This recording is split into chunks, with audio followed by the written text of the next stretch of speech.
You are listening to the Heartland Author Podcast. I am Aaron Apollo Camp. For this month's final episode, I had the opportunity to interview author Tonya Duncan Ellis. Tonya is the author of the Sophie Washington series of illustrated children's books, and her picture book about the Juneteenth federal holiday, which is June 19th of every year here in the United States, is scheduled to be released next year. I'm here with Tonya Duncan Ellis, who is a children's book author. She's the author of the Sophie Washington series, and she also has a book about the Juneteenth holiday here in the United States, which is June 19th of every year, coming out next year. Tonya, welcome to the Heartland Author Podcast. Thank you for having me, Aaron. I'm so excited to be here. Feel free to introduce yourself to our listeners. Well, I'm a Houston-based children's author, and I wrote a middle grade series, as you mentioned, called the Sophie Washington series that stars an 11-year-old girl and her diverse group of friends. And in each of the books, Sophie and friends learn different lessons about being good friends, standing up to bullies. They run their own business. They travel in different areas of Texas, because I call my books a love letter to Texas because all but one take place in Texas. So they show different things about the life in my community. For example, we have alligators in my suburban neighborhood in Houston, wild boar. They go to the Texas Hill Country. They go to the rodeo, NASA. So it showcases unique things in this part of the country, while the children are learning different lessons in solving problems that teens face. So there are 13 books in the series, and I also, as you mentioned, have a picture book coming out that will be published through HarperCollins' Balzer and Bray imprint called They Built Me for Freedom, that tells the story of Emancipation Park, the site of the first Juneteenth celebration. And it's a location here in Houston. So I'm so excited about that. That's my first big book deal. Scholastic had bought rights to one of the books in the Sophie Washington series, Sophie Washington Code 1, in 2021. But this will be my first big traditionally published book deal when They Built Me for Freedom comes out next spring. Now, I've never had a guest do this before, but you answered the first three questions I had written down when I asked the first one. I do a lot of talking, don't I? Now, the fourth question I have on this list I've written down is, the Sophie Washington series was self-published, but you've announced a deal with HarperCollins for your book about Juneteenth next year, and is that correct? Yes. Now, what was the biggest adjustment you had to make going from self-publishing books that you've written to having one of your books traditionally published? The biggest adjustment for me is the longer time frames for different things to get completed, because I wrote They Built Me for Freedom. It's 2023 now. I think I wrote it in 2020, and so it's just coming out, and I contracted with HarperCollins in 2021. So it takes for picture books a couple of years for the books to come out once the contracts are signed and work is done. I had the book written, and I worked with an editor to make a few updates in addition to the book, and then they had to secure my illustrator. So that took a while, and it took her maybe a year to get her piece done, and I still haven't seen all the final color images. So for me, coming from the traditional publishing space where I had control of everything and I set all my time frames, it's been an adjustment, being patient with the process. Yeah, and one reason I could never go the traditional publishing route is because I'm not really that good at time management myself, and going the self-publishing route for a ton of books I'm currently writing, That is basically a time management exercise for me, among many other things. Yes, it's kind of like a project management. You're managing a large scale project when you're self publishing a book, dealing with all the different elements. Now, I do have a question that I didn't write down. This is about the Juneteenth book. Uh, is my picture book, is that animated or photographs? So that would be animated. So the illustrator is making cartoon type images that she drew. Okay, yeah, because uh, some of our listeners, when they think picture book, they might think it's a book of photographs, which some are, but some picture books are animated. Right, and it's like the typical storybook you'd read to your child with the drawn illustrations. So that's what it would be like if you think of a picture book for children. Okay, what is some of the best advice regarding book marketing that applies to both self-published and traditionally published authors? That's a good question. I'd say you need to build your brand, and that would be to get your communication set up with your readers even prior to your books being published. And you can start with social media marketing. I know a lot of people don't like that, but that's a good way just to introduce yourself. You could show images of your research process, your writing process, things you're doing, so that you can have an audience ready to buy your book when it comes out. Also, setting up your website and email list are things that I would recommend for authors to prepare to market their book, whether they're traditionally published or self-published. Now, how important do you believe that ethnic diversity in children's literature as a whole is? I think it's very important. There's a famed psychologist named Rudine Sims Bishop who says that books should be mirrors, windows, and sliding glass doors, meaning that they will serve as mirrors for the reader where they can see themselves in the books they read, making them more relatable to them. They're windows because they show different worlds to readers, opening up what different lifestyles are like for all readers. And sliding glass doors because they allow us to enter into different worlds. And with all the challenges we face as a society, I think it's important for us to have understanding for all different types of groups, people with disabilities, whether it's racial, ethnic, all across the lines, just for harmony in our society. And studies show that when people read, they become more empathetic toward others. It opens their minds, makes them more creative. So it's having the diversity in literature is so important. And I've got another question kind of along these same lines. Here in the United States, there's been a number of right-wing political groups that have tried to, and in some parts of this country have succeeded in banning books that are written by and or feature people of color and or people in the LGBTQIA plus community from school and public libraries. How harmful are these book banning efforts spearheaded by right-wing groups like, for example, Moms for Liberty to America's youth? I think that, and I live in Texas where a lot of this is going on. I actually, a few weeks ago, was participating in a protest where teachers were protesting libraries being closed at some Houston area schools. But it's very harmful to children because, as I mentioned before, studies show that when children find books relatable, it encourages reading.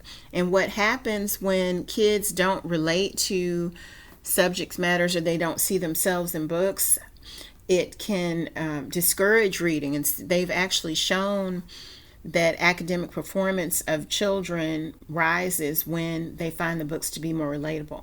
And then when we look at a lot of the discontent and different riots and all these kind of problems we've had as a society, I personally feel a lot of them come because people don't understand each other, and they don't know history. They don't know, they don't have understanding of different groups, and that's when the fear comes in and a lot of these conflicts happen.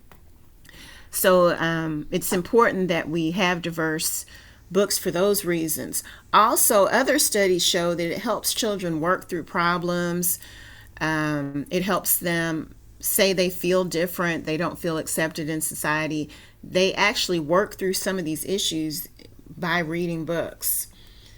And then a lot of the books that are banned, in particular those that relate to people of color, are actually affirming books. When I've looked at some of the list of books that they've tried to ban or banned in the past, they've been about, when it pertains to African Americans, I'm an African American woman, they're about historical figures who had achievements.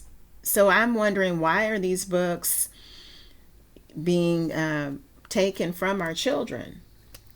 You know, it doesn't make much sense to me to take a book that highlights an achievement of a minority person from schools. So I really, it's very troubling that this is happening. Actually, in the past, you'd see 1 or 2 books per year being banned. Now we're seeing 1 or 2 per day, or up to 3 to 4 per day last year when they had some stats that were out.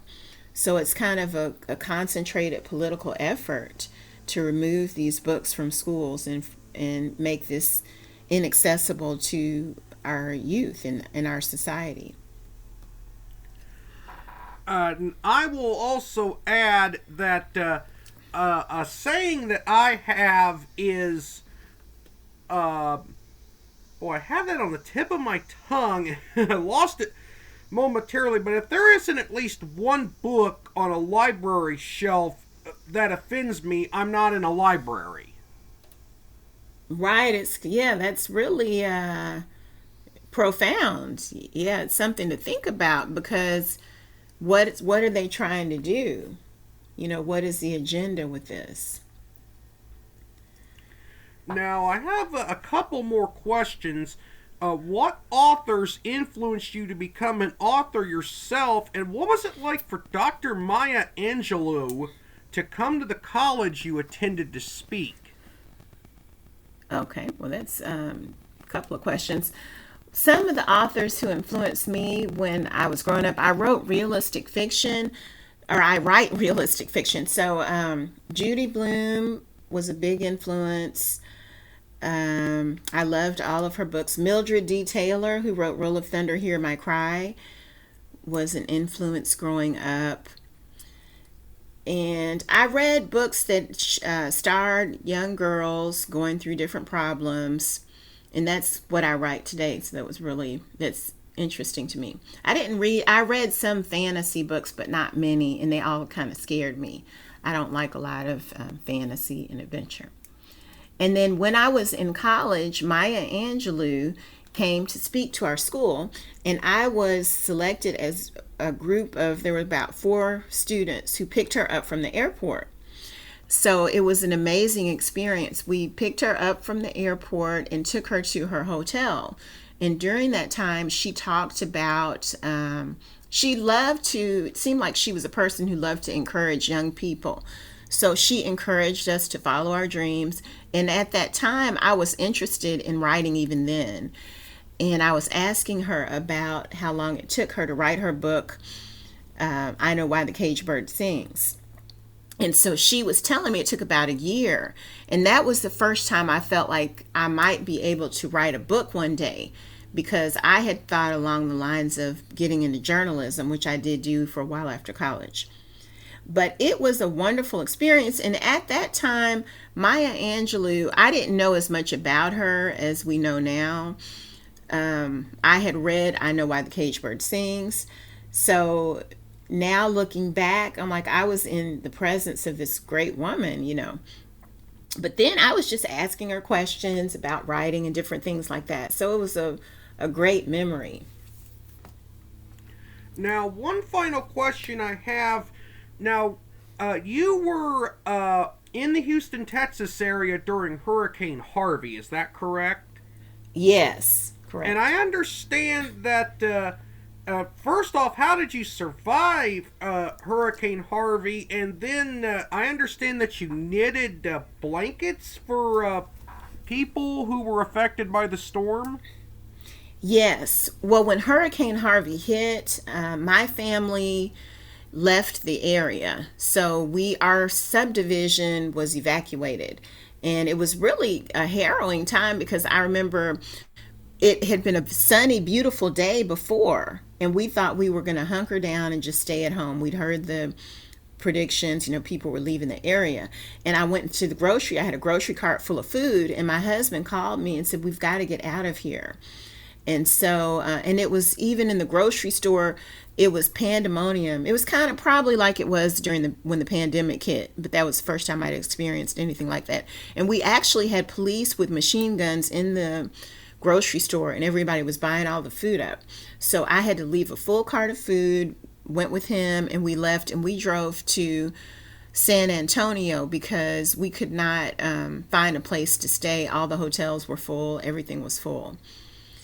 And then when we came back, we actually stayed in my husband's office and we slept in there, which I wrote a book called Sophie Washington Hurricane, and it has the family staying in the father's dentist office. Father in the book's a dentist.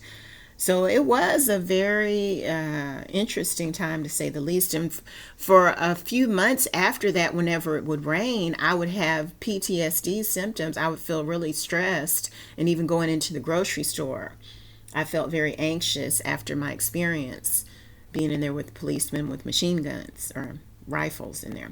But anyway, afterward, many children in my kids' schools were flooded out of their homes. So I was part of a group that I knit. I learned to knit in seventh grade in school. I can just make a simple square. But I had been in that group, and we made blankets for people in the hospital, or students who may have had some kind of health challenge at the school, or a family member pass away. So we decided to make the blankets for hurricane people who had been impacted by the hurricane. So it was really a wonderful experience. And actually, one of the women who I had donated a blanket to came up to me at a school event crying, telling me that her family would cuddle up under the blanket I made. They had to stay in the upstairs part of their house because the downstairs was flooded completely. So they were up there for a few months while it was being repaired. And she said that just made them feel that people cared for them. So that was a really nice experience. Well, Tonya, you were a very wonderful guest for this podcast, and I thank you for appearing on the Heartland Author Podcast. Well, I appreciate you for having me on, and I'm grateful for this opportunity to talk about my books. I wish Tonya success with her picture book that is slated to be released next year. I already have a ton of guests scheduled for interviews throughout September, so there will be no shortage of authors and writers appearing on this podcast next month.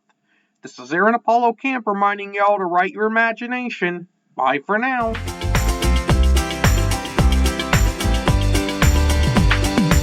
You can learn more about me and my book writing projects at campaaronapollo.wixsite.com/authoraac. You can follow me on Twitter and Facebook at AuthorAAC and on Instagram at AACScribe. Copyright 2023, Aaron Apollo Camp, all rights reserved. This podcast episode is intended for the private listening of our audience. Any reuse or retransmission of this podcast episode without the express written consent of the podcast host is prohibited, except under fair use guidelines. Royalty-free music and sound effects obtained from https://www.zapsplat.com.